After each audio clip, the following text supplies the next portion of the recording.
Ahora bien, el primer pacto tenía reglamentos acerca del culto y del santuario terrenal. Entonces sigue hablando del pacto, pero ya va a dejar eso. Ahorita él va a pasar al culto o al santuario. Y lo que describe es el santuario. El tabernáculo fue dispuesto así. Ayer te acuerdan que puse la figura. En la primera parte, en lo que llaman el lugar santo, estaban las lámparas, la mesa y los panes de la presencia.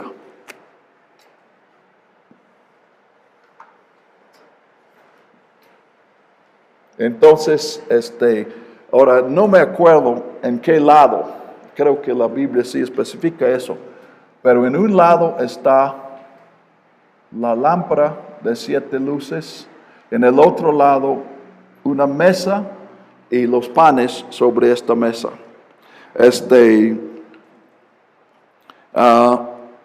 Los panes están sobre la mesa. Tras el segundo velo estaba la parte del tabernáculo que se llama lugar santísimo. Yo lo escribí así, pero entienden, este es un cubo perfecto. Sus dimensiones son iguales. Y este es el doble. Aquí cabrían 2 cubos como este. En el lugar santísimo estaba el incensario de oro, que es un altar donde queman incienso, y el arca del pacto, enteramente cubierto de oro.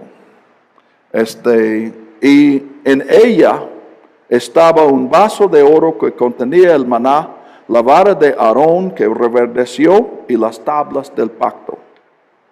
Entonces, 3 cosas: un vaso de maná, la vara de Aarón y las tablas de los mandamientos dentro de del arca.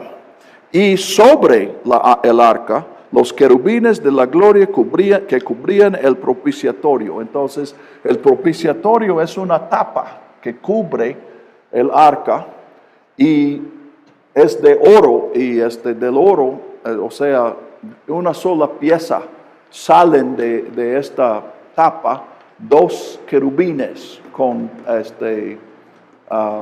alas. Y la dimensión de las alas es tanto que cada querubín, una ala toca el extremo del lugar santísimo y la otra ala toca el ala del otro. De todas estas cosas no podemos hablar ahora en detalle, dice él.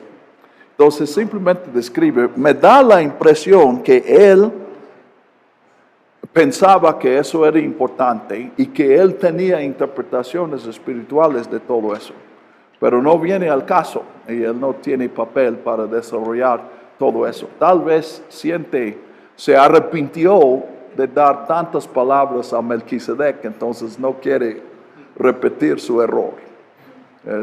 Es broma, pero Ahora, noten que yo no puse aquí lo que él dijo. Él dijo que el incensario está dentro del lugar santísimo. Esta es una diferencia al Antiguo Testamento. Otra diferencia es que dentro del arca, ¿saben lo que Moisés puso dentro del arca? Probablemente no. Es un detalle. ¿Cómo? Las tablas de la ley, la vara de Aarón. Las tablas. ¿Cómo? La vara de Aarón y algo de maná. Tú estás leyendo Hebreos. ¿Cómo? Solamente las tablas de la ley. Solamente las tablas. ¿Dónde estaba la vara y el maná? Ahora, tenemos que combinar porque cuando se construye el arca, la vara todavía, existe ya. Y el maná existe maná, pero no han hecho un jarro. Entonces tenemos que acudir a otros pasajes y la vara y la jarra estaban frente.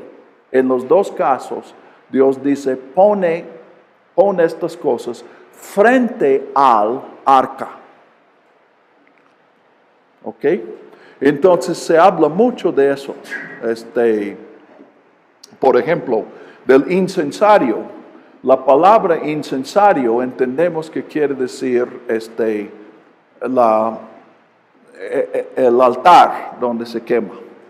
Pero la misma palabra, la palabra quiere decir, bueno, incensario quiere decir algo para el incienso. Entonces, algunos argumentan que podría representar el sartén en el cual pusieron el incienso cuando el sumo sacerdote iba a entrar, llevaba este sartén, y que este es el incensario. Y porque la pregunta es, ¿por qué el Antiguo Testamento dice que el incensario está en el lugar santo y Hebreos dice que está en el lugar santísimo? Inclusive, cuando menos un comentario que yo leí sugiere que este incensario, o sea, el sartén, se usa solamente una vez al año, un día al año. Entonces, en los otros días lo guardaban aquí en el lugar santísimo, detrás de la cortina, y sacaban y la dejaban ahí. Ahora, a veces yo digo, a veces los comentaristas escribimos mientras dormimos. Porque yo digo, saben que hay una leyenda, no está en la Biblia, hay una leyenda que cuando entraba el sumo sacerdote, le ataron una soga al pie. ¿Y saben por qué? Porque es tan peligroso entrar en la presencia de Dios que dicen, capaz de que muere ahí, y si entramos para sacarlo, nosotros también morimos.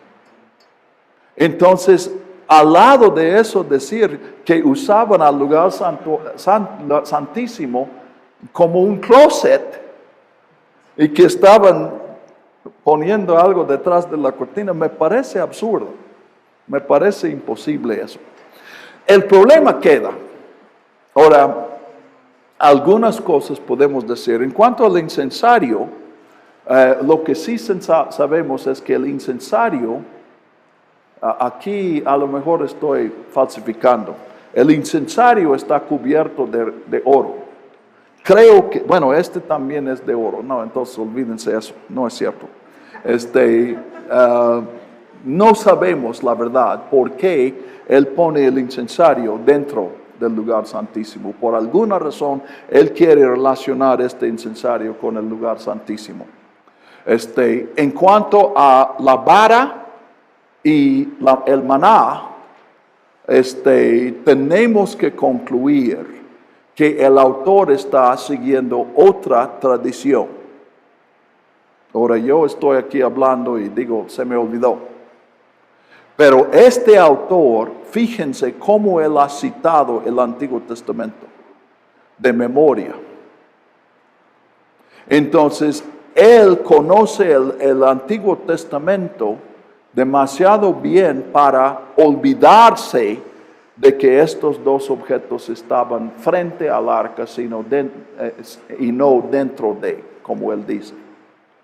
Entonces se concluye, y en general hay un consenso, de que él está siguiendo una tradición que nosotros no entendemos. Y especulan que en los viajes, a lo mejor metían esas cosas adentro para transportarlos, que me parece igual de absurdo con lo que dije del sartén, pero se dice eso. De hecho, todo eso, bueno, el contenido, el arca, desapareció 6 siglos antes de Hebreos. Ahora, cuando escribe Hebreos, yo entiendo que han construido un nueva mesa y el menorá, pero aquí dentro, cuando está en el momento que escribe Hebreos, lo que hay dentro del lugar santísimo es nada, no no rehicieron el arca del pacto. ¿Ok? Bien. Entonces, otra vez, pues lo que acabo de decir, estos son errores. Definitivamente, Hebreos no está diciendo lo que el Antiguo Testamento está diciendo.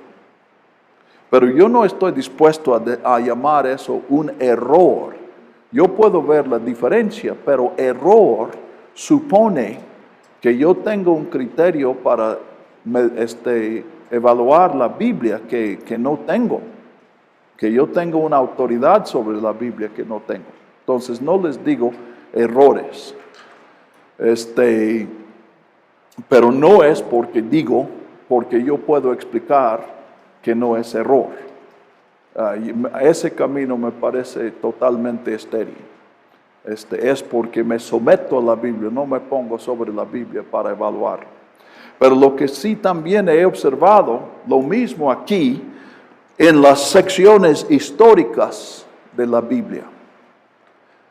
Donde quiera en la Biblia que hay dos descripciones de los eventos, sin excepción hay contradicciones entre los dos.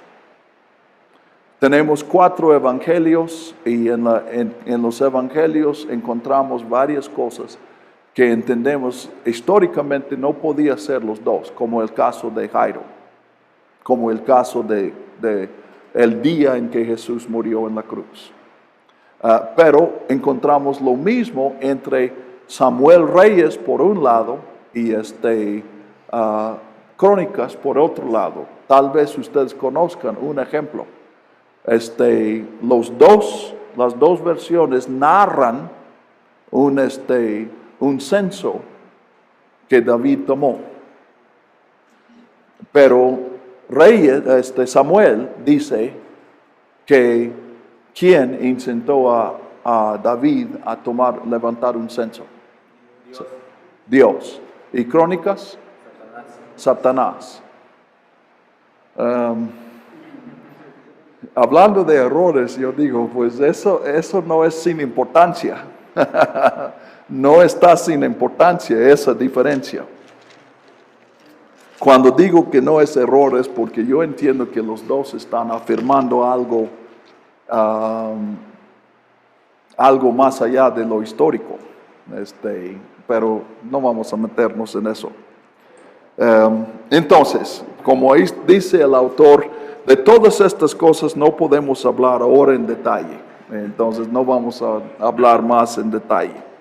Pero sí quiero que ustedes estén conscientes de estos problemas, porque a veces decimos que la Biblia no tiene errores y es porque no investigamos. Sabemos que no hay errores, entonces leemos y no nos damos cuenta. Ahora lo de Samuel y Crónicas es difícil pasar eso por alto. Pero muchos otros, como mi amigo que estaba estudiando, yo dije las palabras de Jairo, y él dice, ¿cuáles palabras de Jairo? Ni siquiera sabía que hay un problema que enfrentar.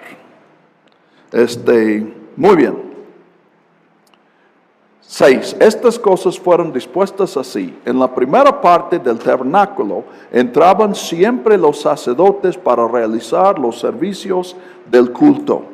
Pero en la segunda, una vez al año, entraba el sumo sacerdote solo, no sin sangre, la cual ofrecía por sí mismo y por los pecados que el pueblo cometía por ignorancia.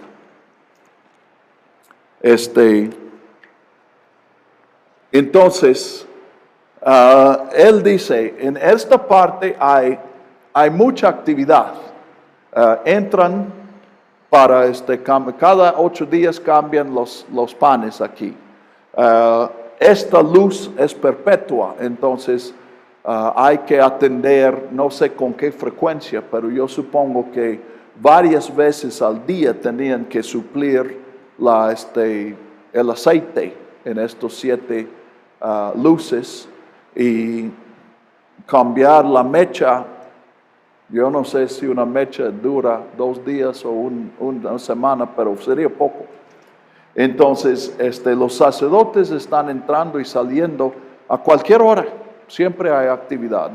No digo como en una terminal de autobuses, pero a cualquier momento puedes encontrar un sacerdote aquí. En gran contraste con eso, en el lugar santísimo, no se entra nadie en 364 días del año. Solamente un día entra el sacerdote, por cierto, el sumo sacerdote, y entra 2 veces. Y entra, primero, no puede ser otro, tiene que ser el sumo sacerdote. Y él entra con el sartén del incienso cubierto por el humo de este incienso y con la otra mano arrojando, rociando sangre para protegerse de la santidad de Dios. Entonces, veamos la conclusión de Hebreos. Con esto, 8, el Espíritu Santo daba a entender que todavía no había sido mostrado el camino hacia el lugar santísimo mientras estuviese en pie la primera parte del tabernáculo. Ahora, aquí también, seamos picudos. Entonces, él toma eso como una parábola. Ahora, ¿qué es lo que representa el lugar santísimo? La presencia de Dios. Entonces, esta es la clave, la presencia de Dios. El propósito de la religión es, según Hebreos, acercarnos a Dios. Entonces, mucha actividad aquí, pero ninguna de esta actividad lleva a la persona a Dios. Entonces, él está diciendo, en realidad es un estorbo para entrar en la presencia de Dios. Entonces, ven que él está llegando a la misma conclusión que vimos al final del capítulo 8. Lo caduco tiene que desaparecer. Entonces, el judaísmo es un estorbo que tiene que ser borrado para que entremos a la presencia de Dios. Y ven la aplicación inmediata a los primeros lectores de Hebreos. Entonces, ustedes están en ese momento. Dejen la sinagoga para seguir siguiendo a Jesús. ¿Ok? Ahora, 2 detalles más. Noten que él dice, el sacerdote entra en el lugar santísimo para expiar ¿cuáles pecados? Sí mismo, y los del pueblo. Los de él y su familia y luego los del pueblo. ¿Cuáles del pueblo? 7. ¿Cómo? Los pecados de ignorancia. Pecados de ignorancia. Saben que en el Antiguo el Pentateuco no hay un sacrificio para un pecado consciente. Ahora nos sorprende eso. Nosotros no vemos al judaísmo por el filtro del Nuevo Testamento y no pensamos en eso. Pero si tú pegaste o mataste a tu vecino porque estabas enojado, no hay ningún sacrificio que se pueda hacer. Los sacrificios por el pecado en el Pentateuco era para los que sin saberlo, por ejemplo, tocaron a una tumba, pero no sabían que era tumba. Entonces estaba prohibido que participaban en el culto, pero no sabían y participaron. Ese tipo de pecado. Los pecados de ignorancia. Entonces esta es una diferencia radical entre el primer pacto y el segundo pacto.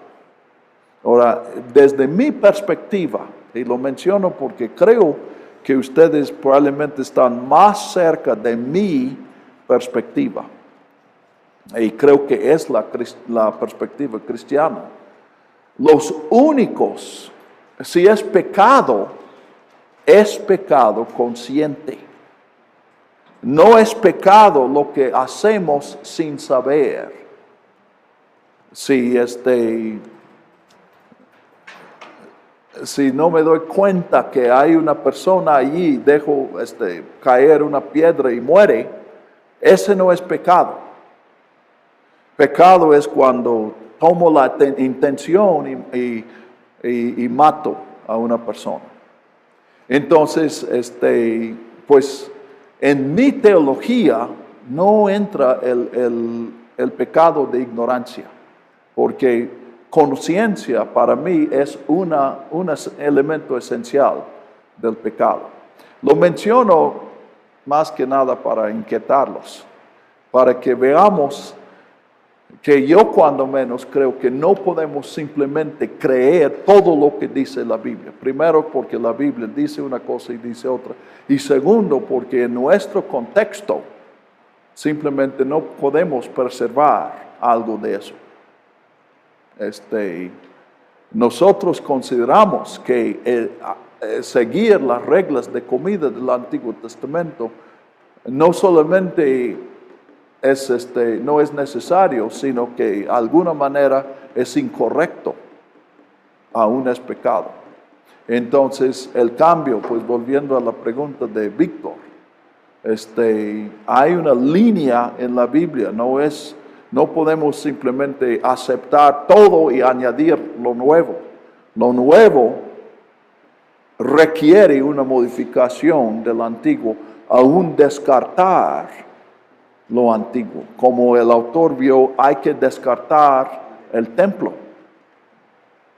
Ahora Dios se encargó de eso. Pero Dios se encarga de todo, ¿verdad?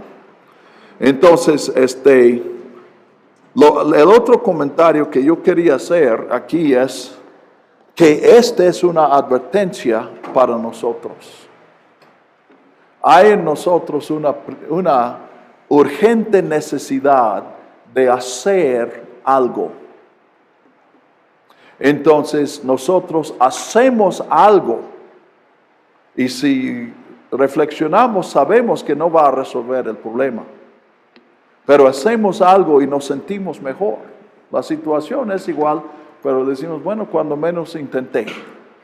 Y entonces podemos caer en eso. Yo creo que sí caemos en esto, en el cristianismo también.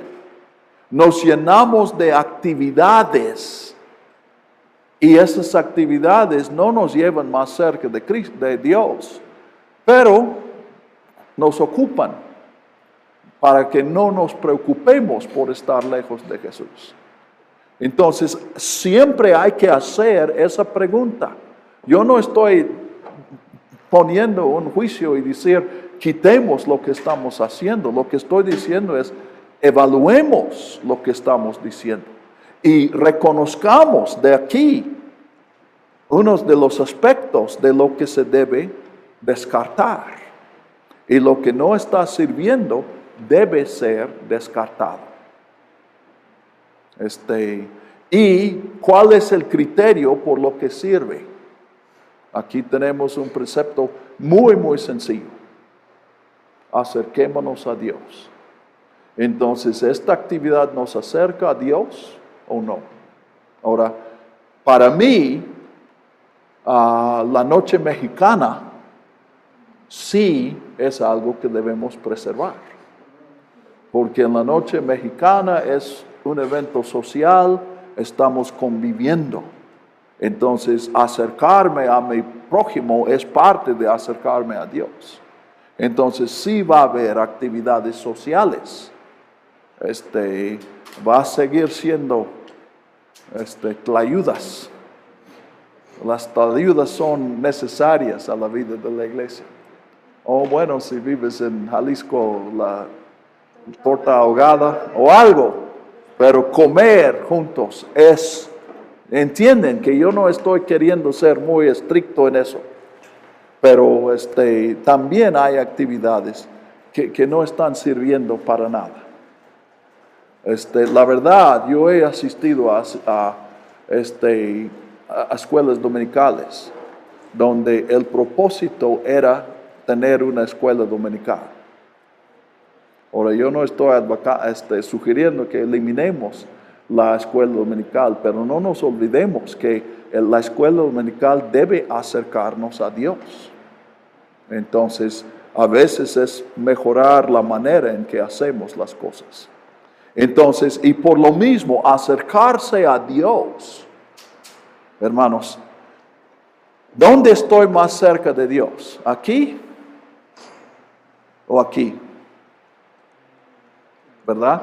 Acercarnos a Dios es espiritual. Entonces el criterio es sencillo, pero también es en gran parte invisible. Entonces, otra vez, humildad, una humildad picuda, con sabiduría, pero también con humildad. Bien.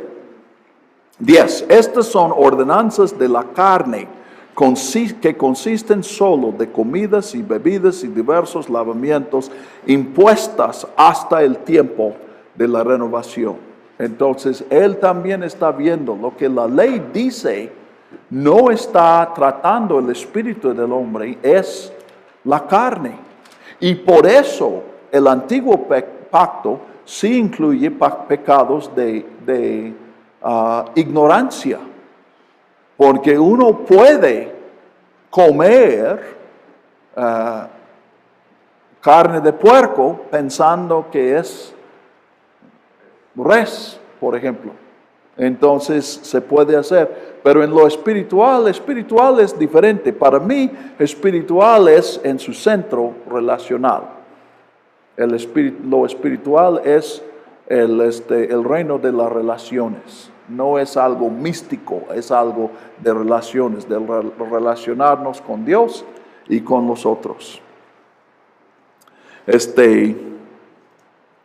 Pero estando ya presente Cristo, el sumo sacerdote de los bienes que han venido, o hay manuscritos que dicen los bienes venideros, significa lo mismo.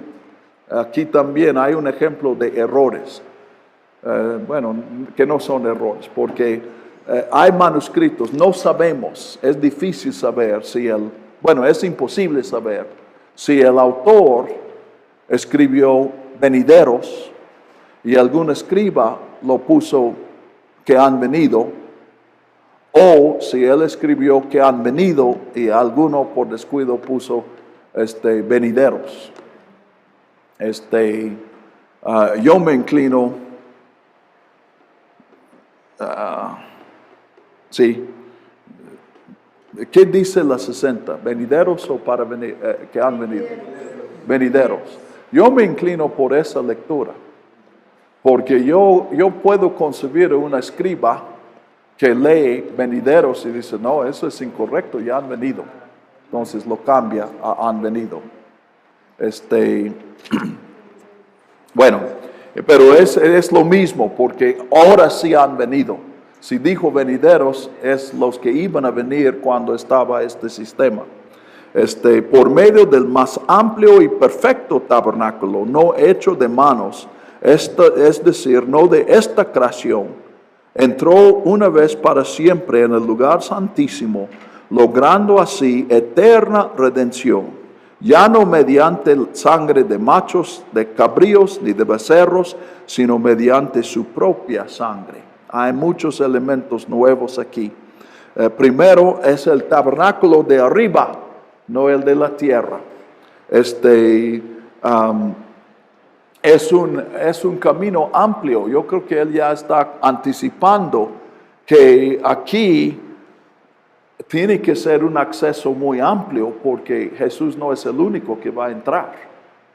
Él entra para invitarnos a todos y para traernos a todos a la presencia de Dios. Por cierto, en este Apocalipsis, la nueva Jerusalén, ¿saben que es un cubo perfecto? Es un cubo enorme. Si estuviera sobre Oaxaca, un renglón, una esquina estaría muy lejos en el Pacífico, otro muy entrado en el Golfo, uno probablemente por Torreón o tal vez por Chihuahua y otro en Nicaragua, más o menos. Pero es cubo. O sea que todo es la presencia de Dios. Y el autor de Hebreos está viendo algo semejante a eso. No hecho de manos porque no es de esta creación. 12. Él entró una vez para siempre. El sumo sacerdote entra una vez, pero es una vez por año. Jesús no se repite porque lo hace bien la primera vez. En el lugar santísimo y logra redención, no como la redención aquí, uno que ha comido algo que, bueno, voy a cambiarlo, el que ha tocado algo inmundo y luego por un sacrificio se puede quitar esta inmundicia, pero ese no es permanente porque puede tocar otra vez otra cosa y tener que repetir el sacrificio. Pero Jesús nos ha dado una redención eterna. Y eterna también en el sentido de que este es el mundo temporal y el otro es el mundo eterno. Entonces, redención en el área espiritual, el área de la relación con Dios y todas nuestras relaciones. Y la sangre que Él ofreció no es sangre de animales como la que se rociaba cuando entraba el sumo sacerdote, sino su propia sangre. Él va a desarrollar esta idea en el capítulo 10. Que tenía que ser sangre humana. Y sangre voluntaria. No es suficiente matar a otro y ofrecer su sangre. Porque si la sangre de machos, cabríos y de toros y la ceniza de la vaquilla rociada sobre los impuros santifican para la purificación del cuerpo, cuanto más la sangre de Cristo, quien mediante el Espíritu Eterno se ofreció a sí mismo sin mancha a Dios, limpiará nuestra conciencia de las obras muertas para servir al Dios vivo. Entonces, ven el contraste entre 13 y 14, y comienza 14 con, y cuánto más. Entonces, este es un argumento a fortiori. Entonces, él está diciendo, estas ceremonias del Antiguo Testamento sí servían para algo. Y si servían para algo, pues la sangre ya de Jesús tiene que servir para más. También el contraste es que estas ceremonias daban limpieza, daban redención en este mundo, pero el sacrificio de Jesús en el mundo eterno. También hay un contraste de exterior e interior. Se limpiaban la carne, pero Jesús limpia a nuestras conciencias, nuestras almas, nuestros espíritus. Y sí, pues abundo un poco más en eso. Cuando uno, por ejemplo, si uno toca a un cadáver, no puede entrar en la congregación para la adoración. Está prohibido su entrada a ese culto. Pues esto es físico. Es cuestión de dónde va a estar el cuerpo de uno, fuera de la congregación o dentro. Se puede hacer un sacrificio que limpia y ahora su cuerpo puede entrar. Pero como hice aquí, el hecho de estar en la congregación o fuera de la congregación no garantiza que estemos más cerca de Dios. Eso tiene que ser algo interior, eso tiene que ser algo en una dimensión distinta. Y Jesús trabajó en esa dimensión. Ven aquí también cómo le ayuda el autor de Hebreos, el platonismo, la idea de dos mundos relacionados pero totalmente separados.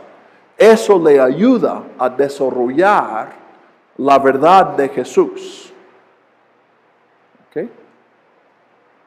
No es para que entendamos que existan literalmente dos mundos, tipo platonismo. Yo creo que es un solo mundo, pero una de estas dimensiones en la complejidad de la realidad se expresa con la idea de dos mundos. ¿Okay? Entonces, limpiará nuestra conciencia de las obras muertas. Otra vez, obras muertas para servir al Dios vivo. Mencioné antes, obras muertas son obras que son incapaces, son muertas, no pueden ayudar. Son obras que producen muerte porque estamos confiando en nosotros. Y son obras que expresan la muerte de nuestra rebelión contra Dios. Entonces, en tres sentidos, obras muertas. Y el Dios vivo, yo creo que obviamente eso quiere decir que Dios vive. Dios es la fuente de la vida. Dios vive porque es Dios. Tú y yo vivimos porque Dios nos ha dado vida. Y esta es una diferencia radical. Pero también Dios es vivo porque Él puede resolver el problema. Mientras algo muerto no puede. Entonces, el contraste, obras muertas y un Dios vivo.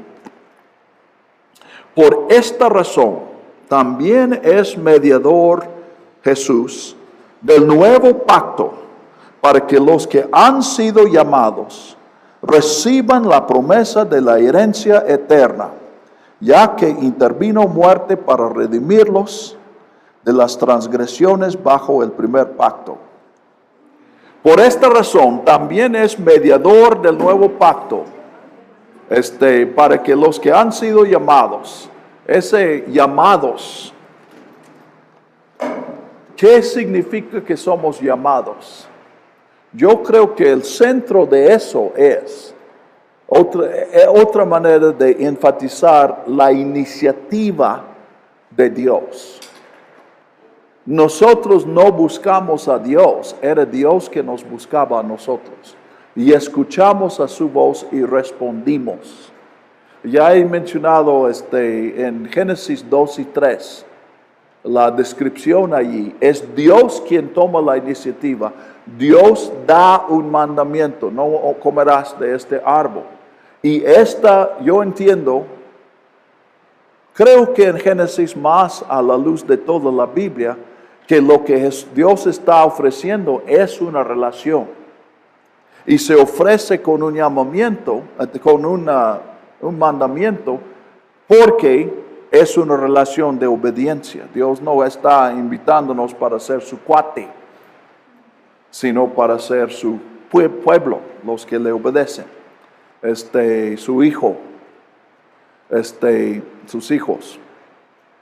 Entonces, el llamamiento, los que han sido llamados, los que Dios ha tocado. Pero el llamamiento sí también implica una respuesta. Llamado no es igual a los tomados, por ejemplo. En un sentido no es lo mismo que los escogidos. No está incompatible como el escoger. Pero llamado implica que como Adán nosotros tenemos una opción de decir no en lugar de sí. Entonces, llamados, reciben. Y ahora, por lo que Jesús ha hecho como mediador del nuevo pacto, y seguramente ya está hablando de su sangre, entonces media el pacto por su sacrificio. Así nosotros recibimos la promesa de la herencia eterna, no es solamente permanente, es herencia en el mundo de arriba, el mundo espiritual, el mundo de las relaciones. Para redimirlos, ya que intervino muerte para redimirlos de las transgresiones bajo el primer pacto. Entonces él entiende que los sacrificios del Antiguo Testamento están enseñándonos que hace falta muerte para expiar nuestros pecados, para que seamos redimidos. Pero el autor de Hebreos ha visto que no es suficiente la sangre de animales. Tiene que ser la muerte de un ser humano. O aún no está claro si él está pensando eso. Pero finalmente quien tenía que dar su vida para que nosotros vivamos es Dios.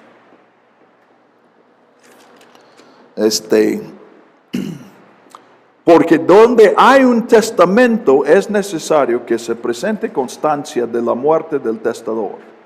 Ahora, testamento, de aquí los nombres en nuestras Biblias. Primer Testamento, Antiguo Testamento y Nuevo Testamento.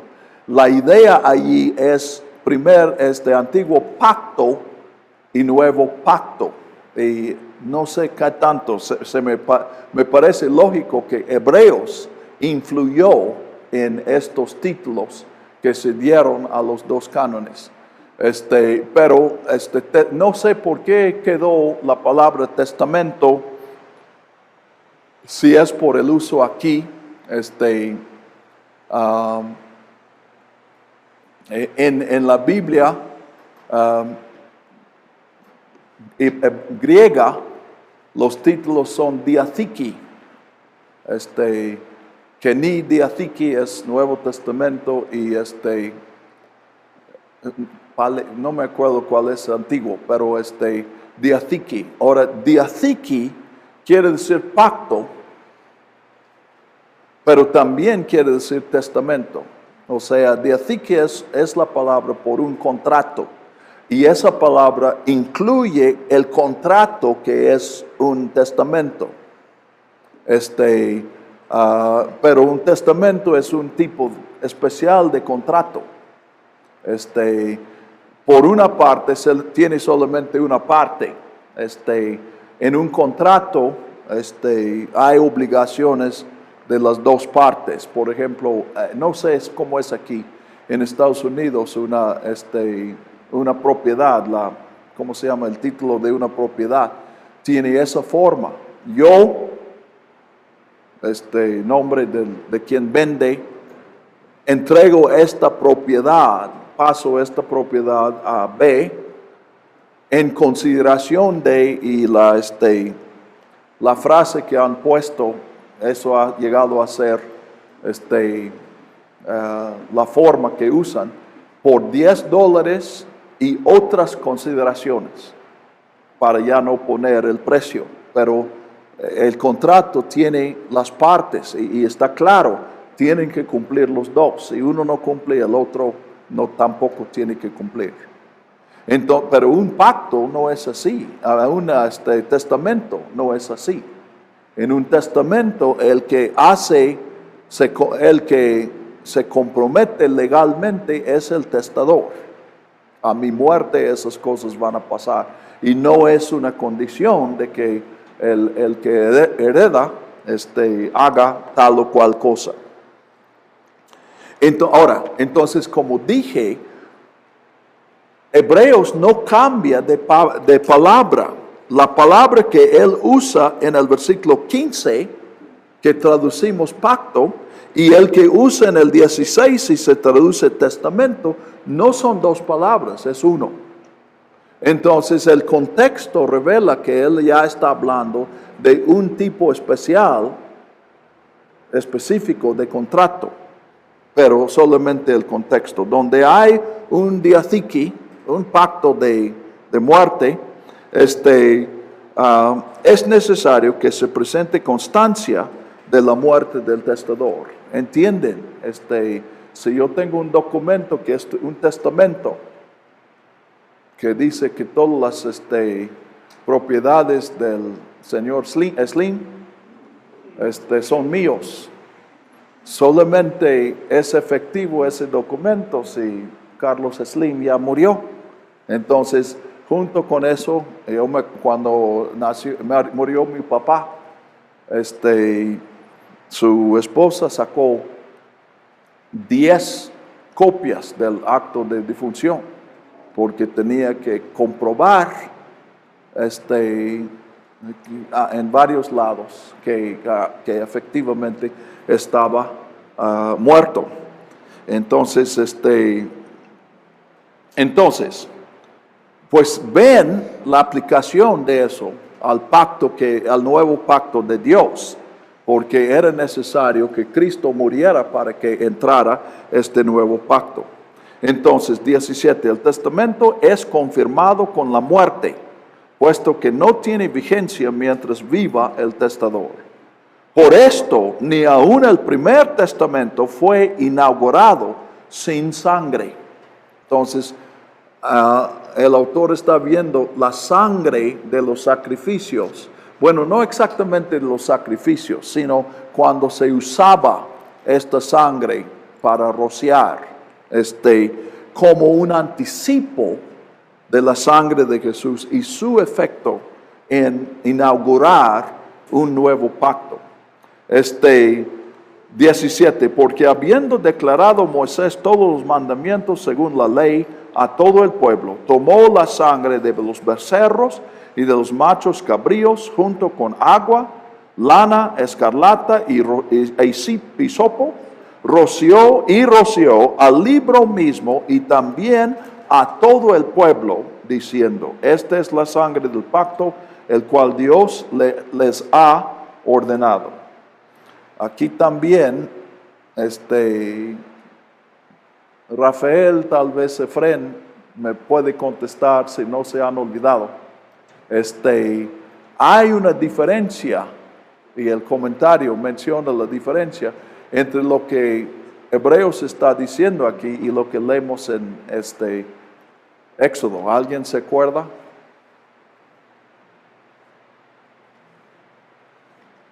Moisés roció,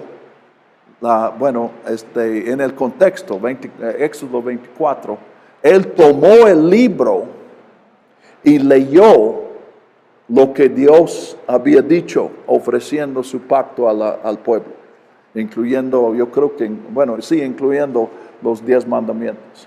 Y luego, él toma la sangre y roció el altar y el pueblo. Ahora, Hebreos dice el libro, el pueblo. La diferencia es poca.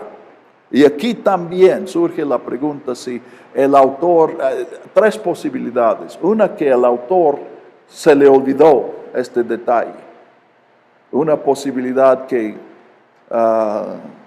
dudamos porque él no se olvida de estos detalles.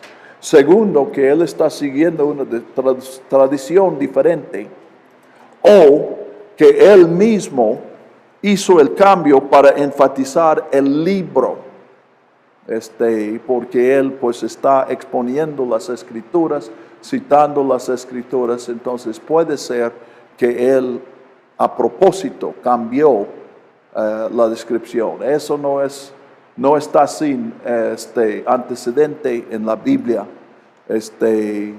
Saben que Pablo, o probablemente no saben, pero Pablo habla, creo que es en Efesios, de que y vino cuando Jesús fue exaltado, vino y dio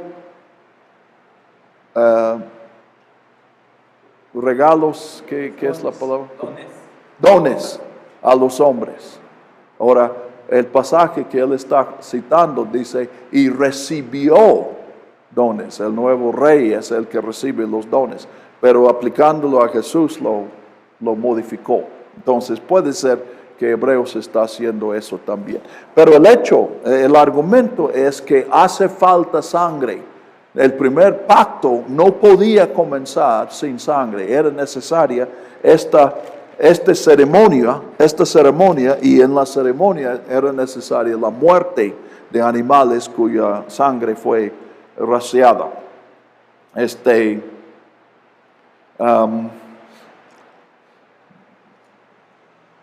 Y pues menciona, podemos ver estos elementos en el Antiguo Testamento: agua, lana, escarlata, hisopo, y diciendo, esta es la sangre del pacto, el cual Dios le ha ordenado. Este versículo 20 nos hace pensar, Jesús citó el mismo versículo en la última cena, cuando comenzó la cena del Señor. Y pensamos, el autor está pensando en Jesús, lo tomó de Jesús o es independiente. Y inclinamos a pensar que es de Jesús. Y roció también con la sangre el tabernáculo y todos los utensilios del servicio. De hecho, aquí también él incluye algunas cosas que fueron rociadas más bien con agua. Pues según la ley, casi todo es purificado con sangre, y sin derramamiento de sangre no hay perdón. Pido una disculpa porque no puedo citar, pero decirles la referencia, pero en Levítico se encuentra no es casi una cita que dice, sin rocimiento de sangre no hay perdón. 17:11. Gracias. Levítico 17:11. Creo que es un poco distinto Levítico 17:11, pero es la misma idea. ¿Ok? Muy bien. Era pues necesario purificar las figuras de las cosas celestiales con estos ritos. Entonces la sangre de animales y el hisopo y el agua, esas cosas sirven en el mundo de abajo, pero no sirven en el mundo de arriba. Pero las mismas cosas celestiales con sacrificios superiores a estos. Porque Cristo no entró en un lugar santísimo hecho de manos, figura del verdadero, sino en el cielo mismo, para presentarse ahora delante de Dios a nuestro favor. Tampoco entró para ofrecerse muchas, 24, pensemos primero en eso. Entonces Jesús entró en el lugar verdadero para nuestro eterno bien, para nuestro bien, no en un sentido físico, sino en un sentido de relaciones, un sentido espiritual. Entonces, aquí también la superioridad de Jesús, el argumento a fortiori, ven que estos dos van de la mano.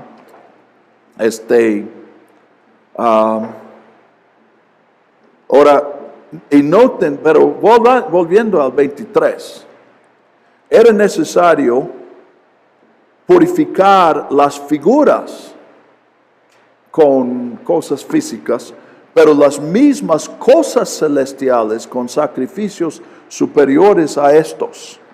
Entonces, no sé, es muy tarde para captar eso, pero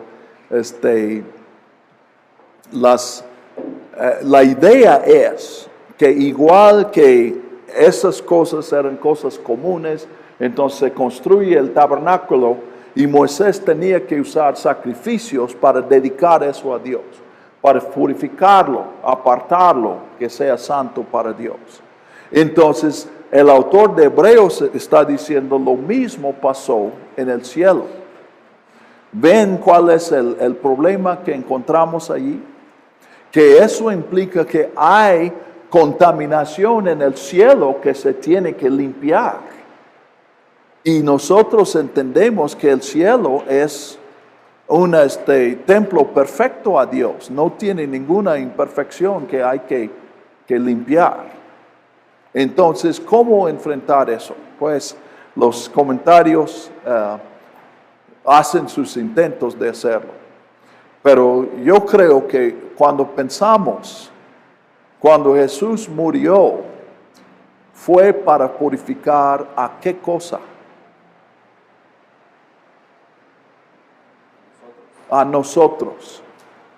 Entonces yo creo que el pensamiento aquí es, aunque pues cuando Dios está en el cielo, al principio de la creación, bueno, nosotros no somos parte de los muebles ahí, pero el plan de Dios era que nosotros estemos en este lugar santísimo, que nosotros estemos en su presencia. Entonces, lo que pertenece al santuario verdadero, espiritual, que necesita ser purificado, somos nosotros mismos. Una idea tan atrevida que la mayoría de los comentaristas la rechazan. Pero ustedes saben que yo estoy acostumbrado a no estar con los demás. Entonces yo creo que lo rechazan por ser demasiado atrevida la idea. Pero no realmente sus alternativas no convencen para nada. Entonces yo creo que el autor sí está dándonos otra idea muy, muy atrevida. Porque nosotros decimos, ¿cómo que nosotros éramos parte de eso? Pues no éramos, pero Dios quería que fuéramos.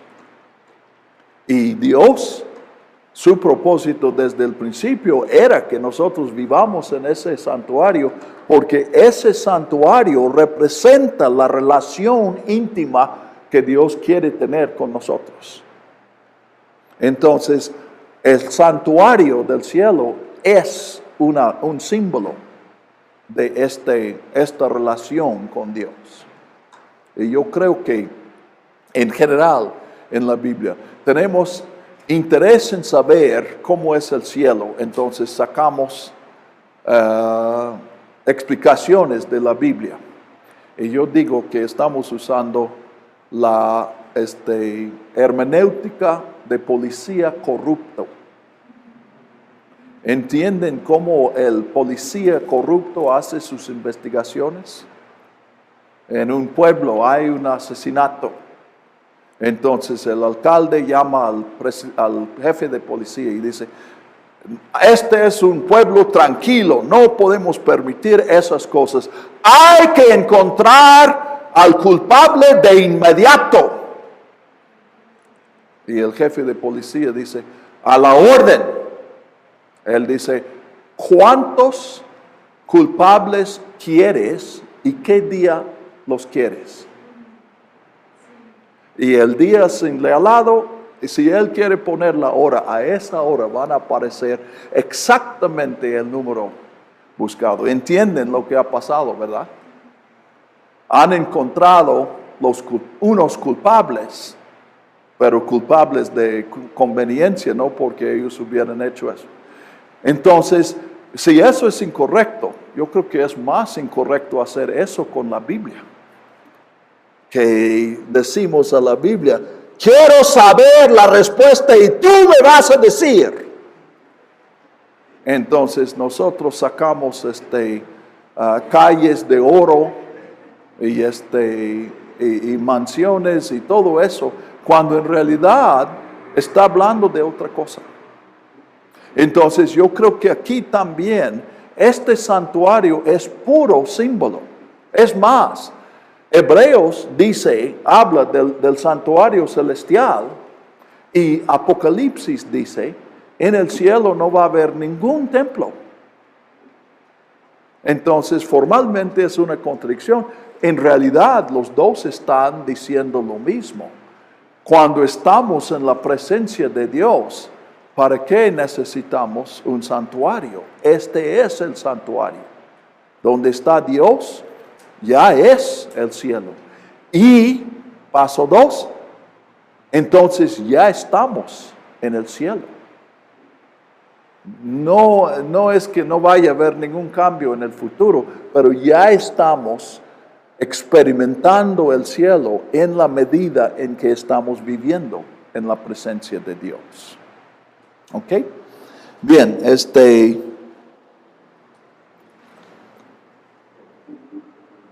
Ahora 25. Tampoco entró para ofrecerse muchas veces a sí mismo, como entra cada año al sumo sacerdote en el lugar santísimo con sangre ajena. Ya hemos visto esta idea, pero lo va a desarrollar. De otra manera, le habría sido necesario padecer muchas veces desde la fundación del mundo. Eso que vimos al principio del capítulo, imagínense que Jesús está muriendo por los pecados de un año. Entonces, una purificación constante, Jesús muriendo y volviendo a morir, y volviendo a morir, y nunca está la purificación, porque cuando termine de morir, alguien ha pecado de nuevo. Entonces él dice, no puede ser eso. Pero ahora Él se ha presentado una vez para siempre en la consumación de los siglos para quitar el pecado mediante el sacrificio de sí mismo. Ahora, no mencioné en el 1, quiero tratarlo ahora en el capítulo 1, aquí dice en la consumación de los siglos, sí, de los siglos. Y en 1 leímos versículo 1, 2. En estos últimos días Dios nos ha hablado por un hijo. Y yo dije, es este fin de los días. Entonces Hebreos tiene el concepto que tenemos en todo el Nuevo Testamento. La venida de Cristo es el fin. Ahora aquí tenemos que entender también el retraso de la parusia. ¿Qué tal? Retrasa del parusia. Y tú dices, eso lo voy a usar el domingo para que vean que haya estudiado. Dice, ese es el término que usan. Parusia es el término que se usa para la venida, quiere decir venida. Bueno, literalmente quiere decir presencia, pero se usa para una venida. Y se aplica a la segunda venida de Jesús. Entonces, la parusia quiere decir la segunda venida. Si quieres decir segunda venida sin que nadie te entienda, di parusia. Retraso es la idea que a Jesús se le hizo tarde. Ahora, ustedes sospechaban siempre, ¿verdad?, que Jesús es mexicano. Bueno, no es que a Jesús se le hizo tarde, es que esperaban que Jesús vendría cualquier día. Y en el Nuevo Testamento podemos observar un ajuste que se tenía que hacer de la expectativa de que Jesús vendría cualquier día a el reconocimiento de que va a haber muchos años de la iglesia. Entonces, este es el retraso de la parusia. Y eso surgió de allí la idea del ya, pero todavía no. Aquí también, si no quieres decir ya, pero todavía no, di la escatología final y la escatología realizada. Y nadie te va a entender. Escatología realizada es ya. Cristo ha venido y ya estamos en el fin. Escatología final es todavía estamos esperando que Cristo venga. Y es otra de estas contradicciones o paradojas. Los dos son ciertos y debemos aceptar y basarnos en los dos y también basarnos en la tensión entre los dos. Entonces, cuando él dice la consumación del siglo, vemos en 1:2 y aquí que el autor de Hebreos tiene la idea de que lo que pasó cuando Jesús vino, murió en la cruz y resucitó, es el fin del mundo. O sea, es el comienzo del fin del mundo. Ahora, él está realmente, en Hebreos no vemos mucha conciencia del retraso de la parusia. Él ya está, han pasado casi 40 años desde que Jesús murió. Entonces algunos ya están contemplando y haciendo ajuste en su pensamiento. Pero en Hebreos no vemos estos ajustes. Entonces es el fin. Y en el ajuste no se descartó la idea de que la venida de Jesús fue el fin. Okay. Podemos usar la figura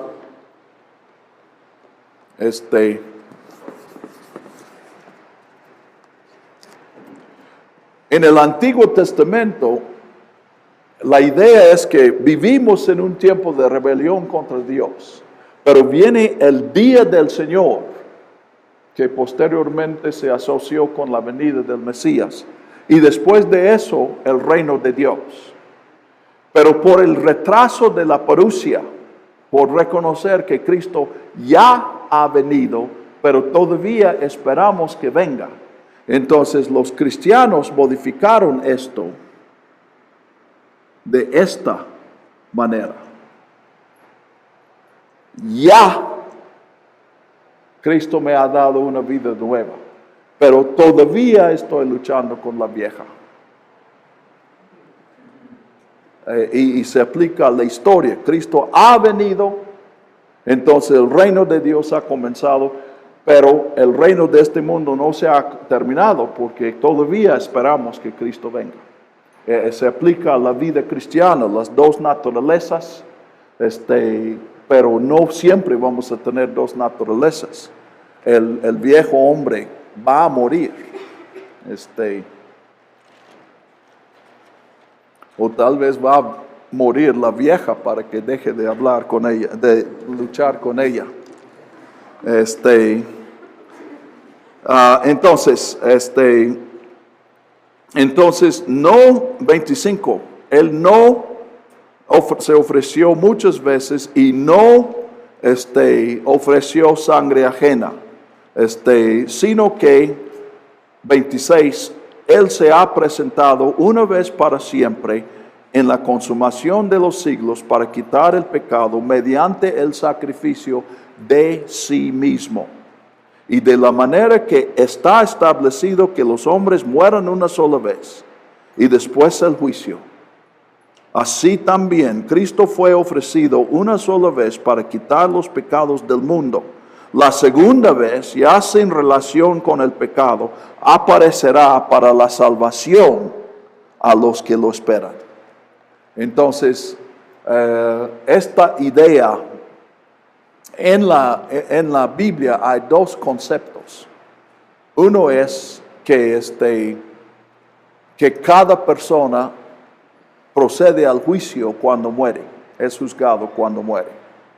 Otra idea es que los muertos todos resucitarán en un mismo día y habrá un juicio de todos. Ahora, aquí también yo veo una tensión.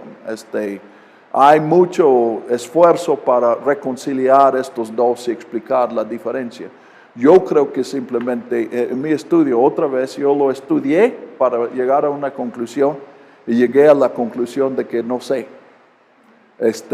Creo que no se nos ha revelado cuándo es el juicio. Si es a la muerte, porque la Biblia dice eso, y también y es al final de los tiempos, porque la Biblia dice eso. Y no hay una explicación de la contradicción. Yo no creo que podamos combinar esos en una tensión que nos lleve a otra verdad. Hebreos aquí está tratando a el primer concepto. Cada vida termina con dos cosas, cada vida humana. Termina con la muerte y luego el juicio. Entonces lo aplica a Jesús. Pero aplicándolo a Jesús casi está cayendo en el otro. Porque dice, Jesús murió una sola vez y regresará no para entrar otra vez en esta vida, sino para salvación a todos los que lo esperan. Ahora, cuando dice regresará para salvación, esta salvación es un aspecto de el juicio. Porque el juicio es determinar quién es salvo y quién es condenado. Pero él quiere enfatizar la salvación. Y yo pienso en Juan 3. Jesús dice, yo no vine para condenar, sino para salvar. Pero luego dice, mi vida produce condenación en los que me rechazan. Entonces, Hebreos comparte el mismo concepto. Y lo relaciono también con lo que mencioné del universalismo. La revelación del corazón de Dios. El plan de Dios no incluye la condenación de nadie. Si alguien logra estar eternamente separado de Dios, esa persona habrá ganado a Dios, derrotado a Dios. Bueno, entonces él relaciona eso de vida, muerte y juicio con el hecho de que Jesús vino una vez para morir por el pecado y viene una segunda vez. Y en ese caso no es el propósito no es tratar el pecado, sino es salvar. Preguntas.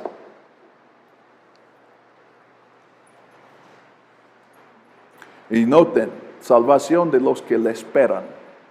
Esas palabras están relacionadas. Promesa, fe, esperanza, y todo está centrado en Dios. Quien hace promesas y las cumple es Dios y lo hace en Jesucristo. Bueno, no hay preguntas, ¿verdad? Porque los dormidos no preguntan. Gracias por su paciencia.